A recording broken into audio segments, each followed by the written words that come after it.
Hi, everybody. I hope that you guys are well. This is Debbie. Um, right. What am I grateful for today? So many things happened in the last 24 hours. There's so many things I'm grateful for. For life, because I've got the opportunity to do a lot of stuff that I'm actually doing now.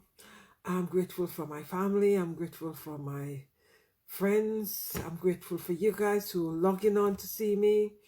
I'm also grateful for my students, and I'm grateful for the institute which I'm in right now. Oh my goodness. Yesterday, I did say to you guys that one of the things I did in assembly was talk about baby Q. You know, the situation has been happening.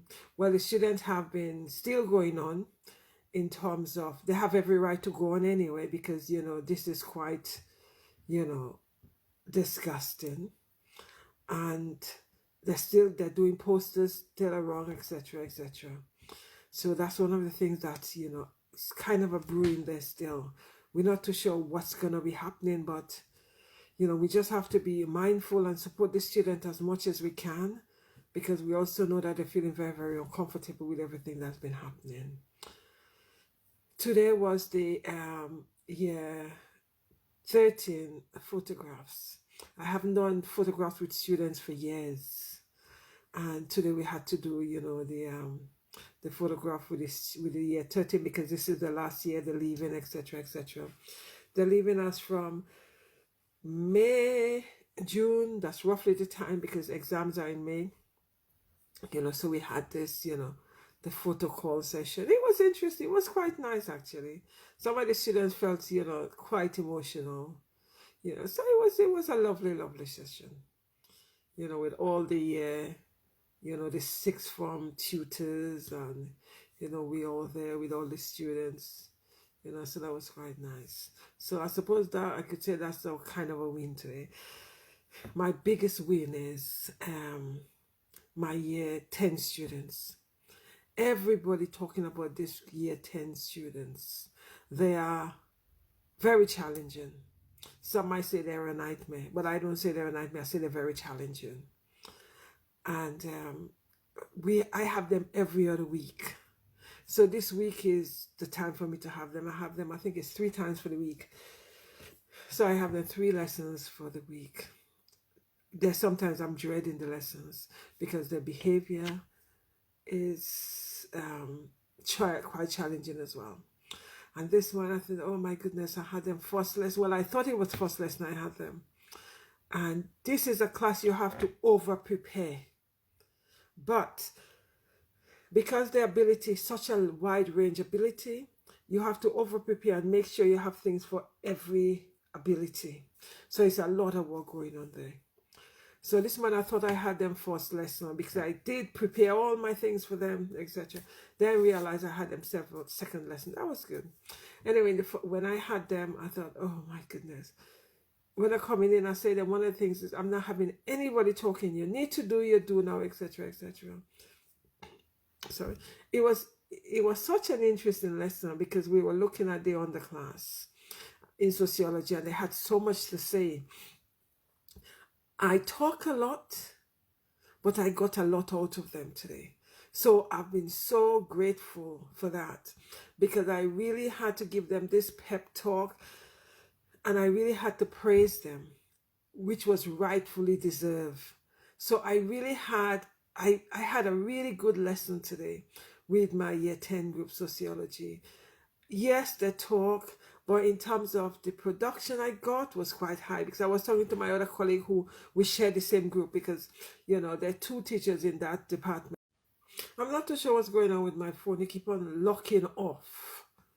I don't know what's going on there. Anyway, I was just talking about my, my fantastic session with my year 10 sociology. So they were really on point. They actually gave me a lot of answers. Yes, I work a lot for it, but they were able to give me answers. And I actually completed my lesson today, which was brilliant because this morning my colleague and I were talking, because I've said to her, I never seem to be able to finish my lesson. She said, well, forget it. She don't even get near to finish it because they're so disruptive. But today it was fantastic. Everything I did, I organized what I organized for them. We actually got through that. And I actually over prepared because I said, well, shoot in case.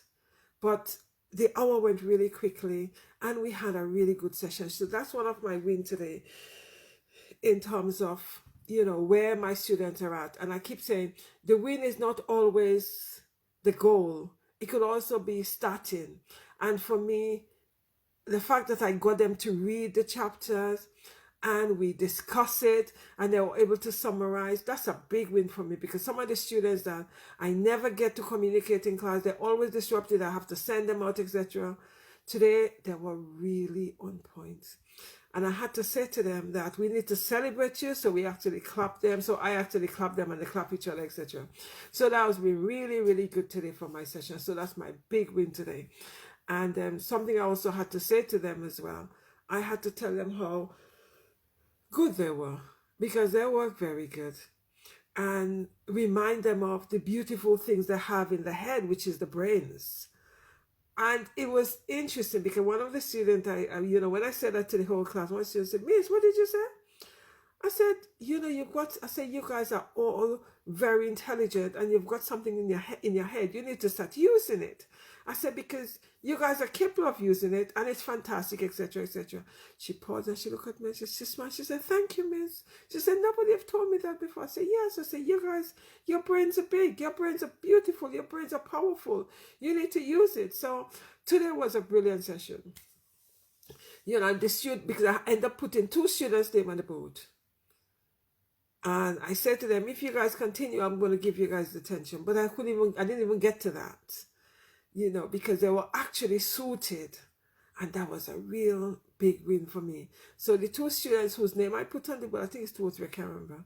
After the session, I said to them, can they just stay behind quickly? Miss, what have I done? I said, anytime I keep you guys in, that doesn't mean you've done something wrong. It could be something positive. So I actually was saying to them, how pleased I was with them because they've done really well. Although I put their names on the board, they didn't, it didn't go into a detention. So that was really good. So that was my win today. Another thing is I've been snowed under doing the marking because my students have been doing the mocks. They've done the mocks and I've just been marking. And I'm just exhausted. Yesterday I stayed late. I didn't come home until minutes to 7. And when I came home, I was so tired. I told myself I was going to continue marking. What? I fell asleep. I didn't get up until 3 o'clock this morning. And I was panicking because I'm thinking, I've got marking to do. Anyway, I didn't finish. I still haven't finished, but I've got last leg to finish my psychology year 13, my 6th form. So I'm almost finished that. And it's really feeling good. What I've discovered through the marking, yes, it's challenging. But what I've discovered is there's so many gaps within the students' knowledge. Because they've had COVID, I'm not going to say that was lost learning because they've learned a lot of other factors, but they've got gap in their learning, in their knowledge rather, and the gap need to be filled. Because last week the students are saying to me, Miss, some of the lessons we did with the other teacher while we were in lockdown, we don't remember it because it was in lockdown, so you have to go over it. And they're right. Because when I'm marking the work, there are big gaps. So I really have to go over all the things they've done during the pandemic time and try to get them up to speed. So on one hand, that was one of my wins because I'm able to identify what the gaps are. And on the other hand, it's slightly challenged because I now have to plug the gap. But the plus is there is no problem because I know my ability, so I could do that. And one of the other wins is I'm actually getting through my marking, which I'm going to definitely finish off tonight because I've got to give them feedback tomorrow and on Friday because I've got, 2 groups. I've got Wednesday and Friday. So I've got to do that. So parents, educators, carers, you need to support your young people because there are a lot of gaps within the learning. So one of the things you need to encourage them to do is go on to YouTube. There's so many educators who are actually doing the lessons on YouTube. It doesn't matter what subjects they're doing, there is a YouTube channel that is doing that subject. Get them to go on YouTube for a particular topic, listen to YouTube, use the textbook to actually go through it, and the various websites, AQA websites, if they're doing AQA, or Edexcel website, they're extremely useful. There are lots of information they could actually get from there. Encourage them to go onto those websites so they could actually start plugging the gap, because the teachers weren't able to plug all these gaps. So that's one of the things I'm, recommended, or I'm suggesting. I'm not necessarily suggesting a tutor, because sometimes tutor work for some students and it doesn't work for others. But in terms of them actually going to YouTube, which means they're hearing the information, they're seeing it, they could repeat it, and they're actually going to Edexcel website or AQA website, they're actually reading it, and encourage them to read aloud, because the more of your senses you use, the more it goes into the brain, the more it could then store into long-term memory, and they could be able to recall it later on. So it is vital that you encourage them to go onto YouTube, encourage them to go to AQA website, and encourage them to use all the different various resources, because there's so many websites out there, and all those websites have areas of what they study and what they're doing for revision. So encourage them to do that. And I also say encourage them to use all the senses.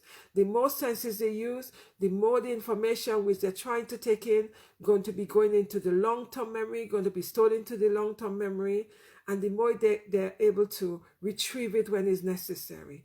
So encourage them to use all the senses for revision. Talking aloud, whether or not they're walking up and down the house, repeating it several times, they're seeing it, they're hearing it, all those things. It's very, very powerful technique to enable them to remember the information which they're learning. Because there are gaps. I wouldn't say lost learning, because I don't think it's lost, but there are gaps in the learning, which they need to start plugging the gaps. Because as educators, we cannot plug all the gaps. We haven't got enough time to do that. So they also need to help themselves. Although the examining boards actually have reduced the amount of information they need to do for exams, some exam boards reduce it quite a lot in terms of the topic, and some they haven't. For the psychology, they reduce it quite a bit. For the sociology, they haven't reduced it quite a lot. By a lot. So therefore, they still have to plug the gap. During COVID, they had alternative learning. They've learned different things. So learning wasn't lost, but there is slight gaps in areas of the learning. So that's something they need to do. Use the YouTube channel, go onto the various websites, like examination website, see what the examiners are saying, read upon that. Use all the senses to help them to remember, to help them to process the information. And when they're revising, they need to make sure that they're looking at an exam question, which they are going to be focusing on and answering the question. And remember, the brain could only take small chunks. So you do small chunks of revision, like 20 minutes, 30 minutes. 30 minutes is a lot.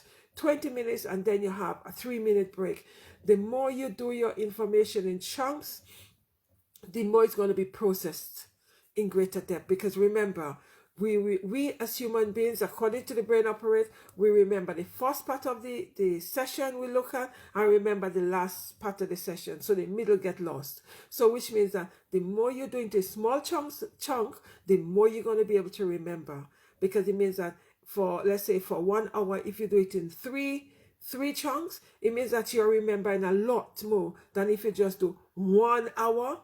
In 1 hour, the brain isn't going to take in a lot anyway, and you're going to be losing all that information. So try to revise information in 20 minutes chunks, and then you take 2 to 3 minutes brain break, you walk around, you have water, and then you go back. Right, so parents, carers, adults, if you've got young people who study an exam, try to empower them, try to support them, because at this time, a lot of them are very anxious because they have not had exams before. Because don't forget, during COVID time, it was assessment. So the real exam in the real world, a lot of them haven't done it. So they'll be very anxious. So you need to support them. And their mental health will be very, very challenged. So as much as possible, check out to see whether or not, within the schools they have mental health first aider, etc. that will support your young person. Anyway, guys, take care, stay blessed. I need to go and finish doing my marking, my last round of psychology marking. I have got to finish it tonight. I have no option because it's just getting, it's just getting too tiring now for me. Anyway, guys, stay blessed, take care. Have a fantastic evening, night, morning where you are. And I'll see you guys tomorrow. Thanks for watching. Bye-bye.